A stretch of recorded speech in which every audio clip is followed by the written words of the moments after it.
With his father away at war and no new news from him, we find a boy who's been stripped of all guidance and direction. As he himself said, he no longer even remembers his father, and he spent his childhood lost, with no one to show him the way. In that void, before Alfredo appeared, cinema arrived. For Toto, that place became a guide. The stories he saw projected shaped him. The films began to build his way of understanding the world. He learned about love, courage, sadness, and loss. Cinema, before Alfredo, was his first beacon, his first teacher. It impacted him so deeply that he began to adopt the stories he watched into his own life. We saw him memorize entire dialogues and act out scenes. And later, in adolescence, we will see how those stories continue to seep into his way of viewing reality. We'll see him, for example, try to replicate a romantic story that Alfredo tells him about a young man who waits 99 days beneath the window of the woman he loves, hoping to be loved in return.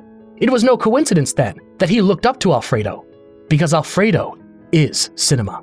He's the one who projects the stories, who gives them life, who makes them possible. And that is why, naturally, he ended up filling that empty place, the role of a father. In fact, there was even a subtle but important detail. When Alfredo described Toto's father, he mentioned that he was tall and had a mustache like his own. But Alfredo didn't take on that role just because Toto needed him. Alfredo also chose him. He never had children, and in the bicycle scene, it became clear that he'd always wished for them. And so, without saying it in words, they adopted each other. Alfredo became the father Toto never had, and Toto the son Alfredo always wanted.